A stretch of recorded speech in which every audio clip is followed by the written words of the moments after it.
ओम शम शनिश्चराय नमः। स्वागत है आपका हमारे चैनल पर। आज के इस वीडियो में हम आपको सुनाएंगे शनिवार व्रत की कथा। इसके साथ ही आपको सुनाएंगे एक ऐसी रोचक कथा जिसमें आप ये जानेंगे कि किस प्रकार शनिदेव की दृष्टि भोलेनाथ पर पड़ी और भोलेनाथ को इसका कौन सा फल मिला। इसके अलावा हमारे चैनल पर सभी प्रकार की व्रत कथाएं और महात्म्य भी सुनाए जाते हैं। तो सभी व्रत कथाएं महात्म्य सुनने के लिए हमारे चैनल को सब्सक्राइब करके बेल आइकन पर प्रेस कर लीजिए और आज की ये कथा अच्छी लगे तो लाइक करके शेयर भी कर दीजिए। तो चलिए अब हम सुनते हैं शनिवार व्रत की कथा।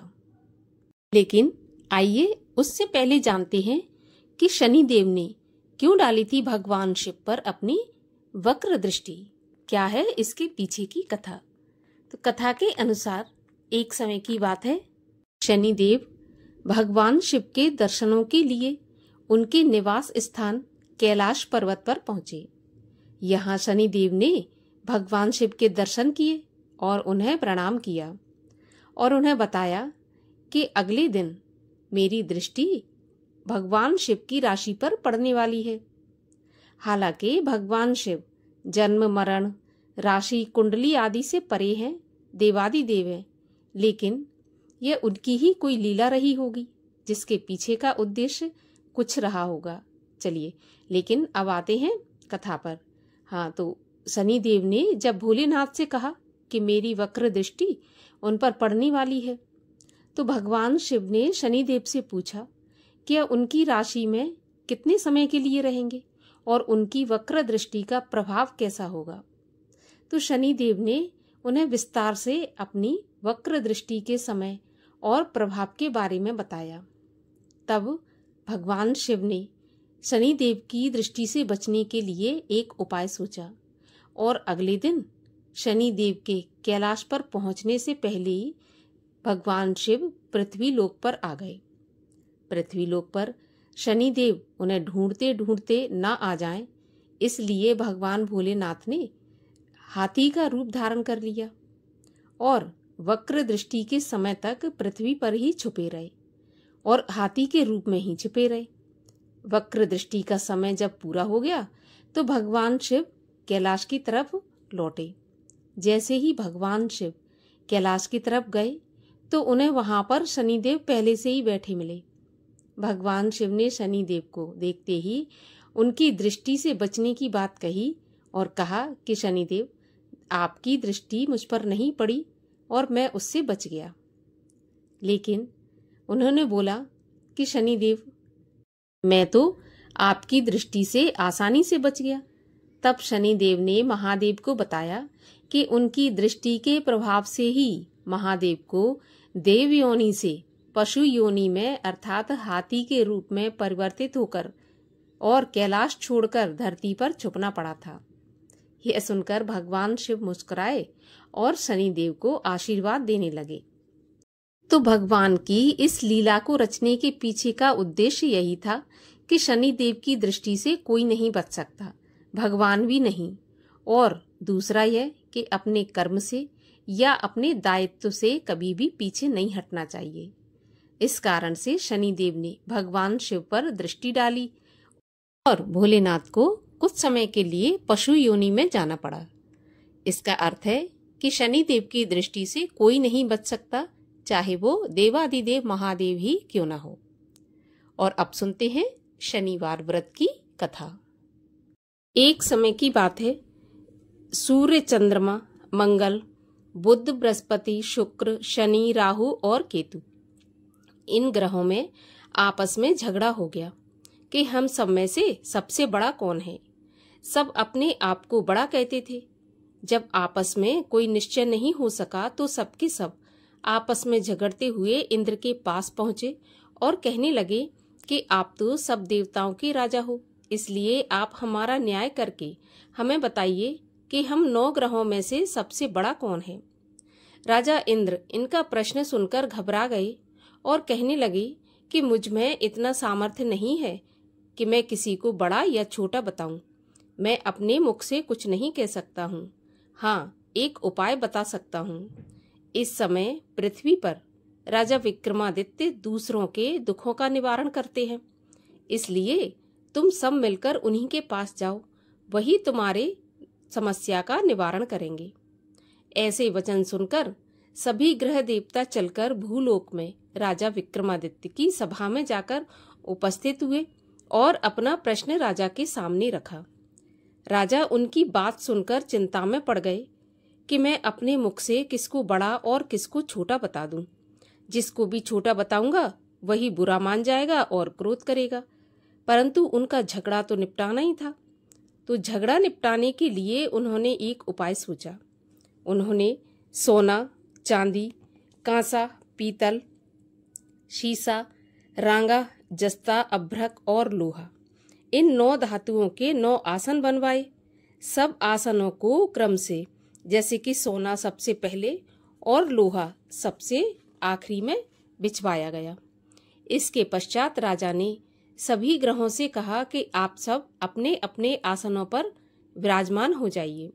जिसका आसन सबसे आगे वह सबसे बड़े और जिसका आसन सबसे पीछे वह सबसे छोटा जानिए। अब चूंकि लोहा सबसे पीछे था और वह शनिदेव का आसन था, इसलिए शनिदेव समझ गए कि राजा ने मुझको सबसे छोटा बना दिया। इस पर शनिदेव को बड़ा क्रोध आया और कहा कि राजा, तू मेरे पराक्रम को नहीं जानता। सूर्य 1 राशि पर 1 महीना, चंद्रमा 2.25 महीना 2 दिन, मंगल 1.5 महीना, बृहस्पति 13 महीने, बुध और शुक्र 1 महीने, परंतु मैं 1 राशि पर 2.5 अथवा 7.5 साल तक रहता हूँ। बड़े बड़े देवताओं को भी मैंने भीषण दुख दिया है। हे राजन सुनो, जब राम जी को 7.5 आई और वनवास हो गया, और जब रावण पर आई तो राम और लक्ष्मण ने सेना लेकर लंका पर चढ़ाई कर दी और रावण के कुल का नाश कर दिया। हे राजा, अब तुम सावधान रहना। राजा कहने लगा, जो कुछ भाग्य में होगा देखा जाएगा। उसके बाद अन्य ग्रह तो प्रसन्नता के साथ चले गए, परंतु शनिदेव बड़े क्रोध के साथ वहां से पधारे। कुछ काल व्यतीत हो जाने पर जब राजा को 7.5 की दशा आई तो शनिदेव घोड़ों के सौदागर बनकर अनेक सुंदर घोड़ों के साथ राजा की राजधानी में आए। जब राजा ने सौदागर के आने की खबर सुनी तो अश्वपाल को अच्छे अच्छे घोड़े खरीदने की आज्ञा दी। अश्वपाल ऐसी अच्छी नस्ल के घोड़े देखकर और उनका मूल्य सुनकर चकित हो गया और तुरंत ही राजा को खबर दी। राजा उन घोड़ों को देखकर एक अच्छा सा घोड़ा चुनकर उसके ऊपर सवारी के लिए चढ़ा। राजा के घोड़े की पीठ पर बैठते ही घोड़ा जोर से भागा। घोड़ा बहुत दूर एक बड़े जंगल में जाकर राजा को छोड़कर गायब हो गया। उसके बाद राजा अकेला जंगल में भटकता फिरता रहा। बहुत देर के बाद राजा ने भूख और प्यास से दुखी होकर भटकते भटकते एक ग्वाले को देखा। ग्वाले ने राजा को प्यास से व्याकुल देखकर पानी पिलाया। राजा की उंगली में एक अंगूठी थी, सो राजा ने उसे निकालकर प्रसन्नता के साथ ग्वाले को दे दी और शहर की ओर चल दिया। राजा जब शहर में पहुंचा तो शहर में पहुंचकर एक सेठ की दुकान पर जाकर बैठ गया और अपने आप को उज्जैन का रहने वाला और अपना नाम बीका बताया। सेठ ने उसको कुलीन मनुष्य समझकर जल आदि पिलाया। भाग्यवश उस दिन सेठ की दुकान पर बिक्री बहुत अच्छी हो गई, तो सेठ उसको भाग्यवान पुरुष समझकर भोजन कराने के लिए अपने साथ घर ले गया। भोजन कराते समय राजा ने एक आश्चर्य की बात देखी कि खूंटी पर एक हार लटक रहा है और वह खूंटी उस हार को निगल रही है। भोजन के पश्चात कमरे में आने पर जब सेठ को कमरे में हार नहीं मिला तो सबने यही सोचा कि सिवाय बीका के यहाँ पर कोई आया नहीं है, तो हार भी अवश्य इसी ने चोरी किया है। परंतु जब बीका से पूछा गया तो उसने साफ मना कर दिया कि उसने हार नहीं लिया है। इस पर 5-7 आदमी इकट्ठे होकर उसको फौजदार के पास लाए। फौजदार ने उसको राजा के सामने उपस्थित कर दिया और कहा कि ये आदमी तो भला प्रतीत होता है, चोर मालूम तो नहीं होता, परंतु सेठ का कहना है कि इसके सिवाय और कोई घर में नहीं आया, अवश्य ही इसी ने चोरी की है। तब राजा ने आज्ञा दी कि इसके हाथ पैर काटकर इसको चौरंगिया किया जाए। राजा की आज्ञा का तुरंत पालन किया गया और बीका के हाथ पैर काट दिए गए। इस प्रकार कुछ काल व्यतीत होने पर एक तेली उसको अपने घर ले गया और कोलू पर उसको बैठा दिया। बीका उस पर बैठा हुआ जुबान से बैल हाँकता रहा। शनि की दशा समाप्त हो गई और एक रात को वर्षा ऋतु के समय वह मल्हार राग गाने लगा। उसका गाना सुनकर उस शहर के राजा की कन्या उस राग पर मोहित हो गई और दासी को खबर लेने के लिए भेजा कि शहर में ये कौन गा रहा है। दासी सारे शहर में फिरती फिरती क्या देखती है कि एक तेली के घर में चौरंगिया गा रहा था। दासी ने महल में आकर राजकुमारी को सारा वृत्तांत सुना दिया। बस उसी क्षण राजकुमारी ने अपने मन में यह प्रण कर लिया कि चाहे कुछ भी हो जाए, मैं इस चौरंगिया के साथ ही विवाह करूंगी। इस प्रकार प्रातःकाल होते ही जब दासी ने राजकुमारी को जगाना चाहा, तो राजकुमारी अनशन व्रत लेकर पड़ी रही। तब दासी ने रानी के पास जाकर राजकुमारी के ना उठने का वृत्तांत कहा, तो रानी ने तुरंत ही वहां पर आकर राजकुमारी को जगाया और उसके दुख का कारण पूछा। तो राजकुमारी ने कहा कि माताजी, मैंने ये प्रण कर लिया है कि तेली के घर में जो चौरंगिया है उसी के साथ मैं विवाह करूंगी। माता ने कहा, पगली, ये कैसी बात कर रही है? तेरा विवाह तो किसी देश के राजा के साथ किया जाएगा। कन्या कहने लगी कि माताजी, मैं अपना प्रण कभी नहीं तोड़ूंगी। माता ने चिंतित होकर यह बात राजा को बताई। जब महाराज ने भी आकर यह समझाया कि मैं अभी देश देशांतर में अपने दूत भेजकर सुयोग, रूपवान और बड़े से बड़े गुणी राजकुमार के साथ तुम्हारा विवाह करूंगा, ऐसी बात तुमको नहीं सोचनी चाहिए। तो कन्या ने कहा, पिताजी, मैं अपने प्राण त्याग दूंगी, परंतु किसी दूसरे से विवाह नहीं करूंगी। इतना सुनकर राजा ने क्रोध से कहा कि यदि तेरे भाग्य में ऐसा ही लिखा है तो जैसी तेरी इच्छा हो वैसा ही करना। राजा ने तेली को बुलाकर कहा कि तेरे घर में जो चौरंगिया है उसके साथ मैं अपनी कन्या का विवाह करना चाहता हूँ। तेली ने कहा, यह कैसे हो सकता है महाराज? कहाँ आप और कहाँ हम एक नीच तेली? परंतु राजा ने कहा कि भाग्य के लिखे को कोई नहीं मिटा सकता। अपने घर जाकर विवाह की तैयारी करो। राजा ने उसी समय तोरण और बंधन बार लगवाकर अपनी राजकुमारी का विवाह चौरंगिया बने विक्रमादित्य के साथ कर दिया। रात्रि को जब राजा विक्रमादित्य और राजकुमारी महल में सोए, तो आधी रात के समय शनिदेव ने विक्रमादित्य को स्वप्न दिया और कहा कि राजा, कहो, मुझको छोटा बताकर तुमने कितना दुख उठाया। तब राजा ने क्षमा मांगी और शनिदेव ने प्रसन्न होकर विक्रमादित्य को उसके हाथ पैर वापस दे दिए। तब राजा ने कहा, महाराज, मेरी एक प्रार्थना स्वीकार कर लीजिए कि जैसा दुख आपने मुझे सौंप दिया था ऐसा और किसी को मत देना। तो शनिदेव ने कहा कि तुम्हारी यह प्रार्थना स्वीकार है। जो भी मनुष्य मेरी कथा सुनेगा या कहेगा, उसको मेरी दशा में कभी किसी प्रकार का दुख नहीं होगा, और जो नित्य ही मेरा ध्यान करेगा या चींटियों को आटा डालेगा, उसके सारे मनोरथ पूर्ण होंगे।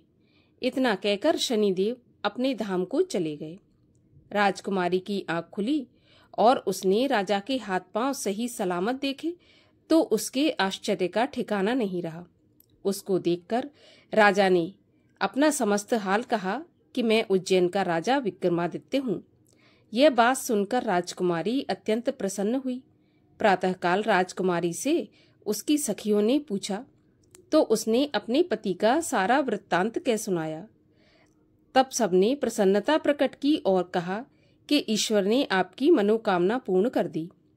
जब उस सेठ ने यह बात सुनी तो वह विक्रमादित्य के पास आया और राजा विक्रमादित्य के पैरों पर गिरकर क्षमा मांगने लगा कि आप पर मैंने चोरी का झूठा आरोप लगाया, अतः आप मुझको जो चाहे दंड दें। राजा ने कहा, मुझ पर शनिदेव का कोप था, इसी कारण यह सब दुख मुझको प्राप्त हुआ। इसमें तुम्हारा कोई दोष नहीं है। तुम अपने घर जाकर अपना काम करो। सेठ बोला कि मुझे तभी शांति होगी जब आप मेरे घर पर चलकर प्रीतिपूर्वक भोजन करेंगे। राजा ने कहा कि जैसी आपकी मर्जी हो वैसा ही करें। सेठ ने अपने घर जाकर अनेक प्रकार के सुंदर भोजन बनवाए और राजा विक्रमादित्य को प्रीति भोज दिया। जिस समय विक्रमादित्य भोजन कर रहे थे, उस समय एक अत्यंत आश्चर्य की बात सबको दिखाई दी। जो खूंटी पहले हार निगल रही थी, अब वह हार उगल रही है। जब भोजन समाप्त हो गया तो सेठ ने हाथ जोड़कर बहुत सी मोहरें राजा को भेंट की और कहा कि मेरे श्री कंवर नाम की एक कन्या है, आप उसका पाणी ग्रहण करिए। इसके बाद सेठ ने अपनी कन्या का विवाह राजा के साथ कर दिया और बहुत सा दान दहेज आदि दिया। इस प्रकार कुछ दिनों तक वहां निवास करने के पश्चात विक्रमादित्य ने शहर के राजा से कहा कि अब मेरी उज्जैन जाने की इच्छा है। फिर कुछ दिन के बाद विदा लेकर राजकुमारी मनभावनी और सेठ की कन्या श्री कंवरी तथा दोनों जगह के दहेज में प्राप्त अनेक दास दासी, रथ और पालकियों सहित राजा विक्रमादित्य उज्जैन की तरफ चल पड़े। जब शहर के निकट पहुंचे और नगर वासियों ने राजा के आने का समाचार सुना तो समस्त उज्जैन की प्रजा अगवानी के लिए आई।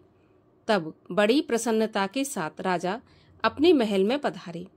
सारे शहर में बड़ा भारी महोत्सव मनाया गया और रात्रि को दीपमाला की गई। दूसरे दिन राजा ने शहर में यह सूचना कराई कि शनिदेव सभी ग्रहों में सबसे ऊपर हैं। मैंने इनको छोटा बताया, इसी से मुझे दुख प्राप्त हुआ। इस कारण सारे शहर में सदा शनिदेव की पूजा और कथा होने लगी। राजा और प्रजा अनेक प्रकार के सुख भोगती रही। जो कोई शनिदेव की इस कथा को पढ़ता या सुनता है, शनिदेव की कृपा से उसके सब दुख दूर हो जाते हैं। इसीलिए प्रत्येक शनिवार को शनिदेव की कथा पढ़ना चाहिए या सुनना चाहिए। इससे सभी दुख दूर होकर मनोकामना पूर्ति होती है। बोलिए शनि महाराज की जय।